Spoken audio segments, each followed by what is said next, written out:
MU4501 जिसमें है balancer shaft. जून के माह में भी लखनऊ जोन के कई जिलों में मालियानों के विरुद्ध प्रभावी चेकिंग अभियान चलाया गया, जिसमें भारी मात्रा में रेवेन्यू की भरपाई की गई। जनपद आरटीओ और पीटीओ द्वारा लगाया गया चेकिंग अभियान।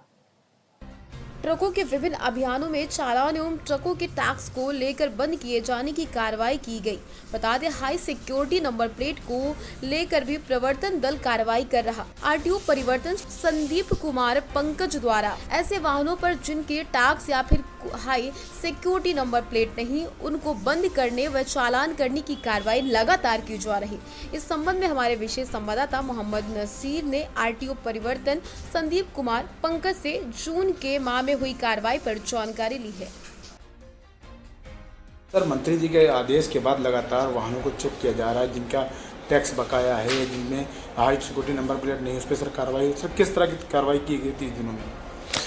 माननीय मंत्री जी के निर्देशानुसार भी कार्रवाई की जा रही है। इसके पहले भी हमारे विभाग द्वारा जितने प्रवर्तन टीमें हैं लगातार प्रवर्तन कार्रवाई कर रही हैं। इधर हमारा जो फोकस है प्रवर्तन कार्रवाई का, वो HSRP नंबर प्लेट न लगवाने वाले वाहनों के खिलाफ हम कठोर कार्रवाई कर रहे हैं, तथा ओवरलोड में संचालित माल वाहनों के विरुद्ध भी कार्रवाई हमारी लगातार जारी है। और इसमें जिन गाड़ियों का कई बार चालान हो चुका है, इनके परमिट निलंबन की कार्रवाई चल रही है। जिन चालकों द्वारा ऐसा कृत्य किया जा रहा है, उनके लाइसेंस निलंबन की कार्रवाई चल रही है। और अगर ये ऑफेंडर्स, ये जो रिपीटेड ऑफेंडर्स हैं, इनके द्वारा अपनी इस मनोवृत्ति पर सुधार नहीं किया गया, तो माननीय मंत्री जी द्वारा निर्देश दिया गया है कि इनके खिलाफ FIR दर्ज कराने की भी कार्रवाई सुनिश्चित की जाएगी। हालांकि इन सब के साथ साथ हमारे जो अन्य मद हैं प्रवर्तन कार्रवाई के, कर बकाये के विरुद्ध हमारा अभियान है। प्राइवेट गाड़ियां जो टैक्सी में चलती हैं, उनके विरुद्ध भी हम लोग एक अभियान चला रहे हैं। और जो गाड़ियां एक उद्देश्य में पंजीकृत होकर दूसरे उद्देश्य में संचालित हो रही हैं, जैसे कि ट्रैक्टर ट्रालियों में लोग सवारियां बैठ के इधर उधर चलते हैं, और डिलीवरी वैन है उसमें चलते हैं, तो इस तरह की कार्रवाई के साथ साथ हमारा जो सड़क सुरक्षा से संबंधित मद है, सड़क सुरक्षा से संबंधित जो मद है, उसमें माननीय सर्वोच्च न्यायालय द्वारा एक जो कमेटी के बिंदु हैं, उस बिंदु पर भी हमारी लगातार कार्रवाई चल रही है, ताकि हम इस तरह के राजस्व अर्जन के साथ साथ सड़क सुरक्षा से संबंधित भी कार्य कर सकें, लोगों को सड़क सुरक्षा के उपाय तथा नियम मानने की अपील कर सकें, जिससे कि सड़कों पर दुर्घटनाएं कम हों और उन दुर्घटनाओं में मौतें कम हो सकें।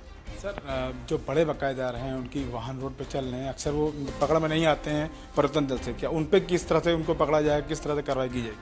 नहीं, अगर बड़े बकायेदार हैं या किसी भी तरह के बकायेदार हैं, मार्ग पर संचालित हैं, हमारे प्रवर्तन दल के जांच के दौरान अगर वो मिलेंगे तो उनको निरुद्ध करने के अलावा और कोई विकल्प नहीं है, उन्हें अवश्य निरुद्ध किया जाएगा। और जो मिलते हैं उन्हें निरुद्ध भी किया जाता है।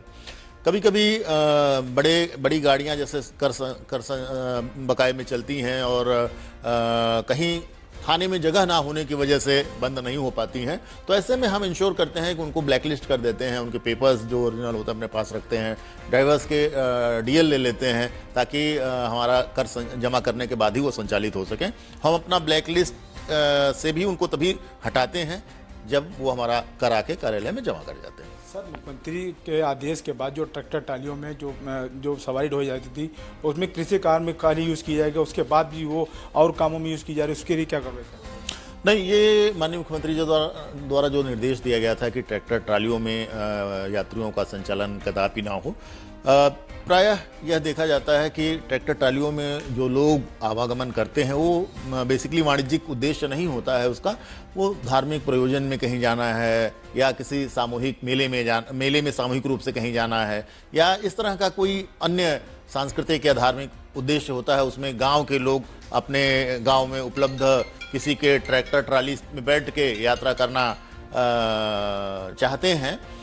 लेकिन इस पे सिर्फ परिवहन विभाग के अलावा माननीय मुख्यमंत्री जी द्वारा प्रधानों को भी ये जिम्मेदारी दी गई है, ब्लॉक स्तर के सभी अधिकारियों को भी ये जिम्मेदारी दी गई है, सभी चौकी प्रभारियों को ये जिम्मेदारी दी गई है, सभी थानाध्यक्षों को ये जिम्मेदारी दी गई है, तथा पुलिस अधीक्षक को भी ये जिम्मेदारी दी गई है कि किसी भी अवस्था में कदापि उनके चौकी के सामने से, उनके थाने के सामने से, या किसी जनपद के अन्य रोड पर ट्रैक्टर ट्रालियों में सवारियों का संचालन या लोगों का संचालन किसी भी प्रयोजन में नहीं होना चाहिए। इसको अधिक से अधिक हतोत्साहित करना है।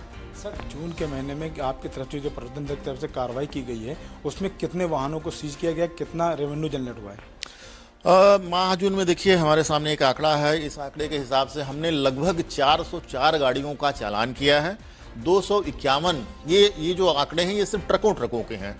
ओवरलोड के खिलाफ हमने एक विशेष अभियान चलाया था जिसमेमें हमने 404 ट्रकों को चालान किया है ओवरलोड में। 251 ओवरलोड ट्रकें बंद हैं जिनसे हमको लगभग अभी तक 138.65 लाख मतलब 1 करोड़ लगभग 1 करोड़ 40 लाख रुपए हमने सीएफ वसूल लिए हैं। अभी बहुत सारी गाड़ियां बंद हैं या कुछ चालान हैं जिनसे अभी हमें सीएफ आने शेष हैं।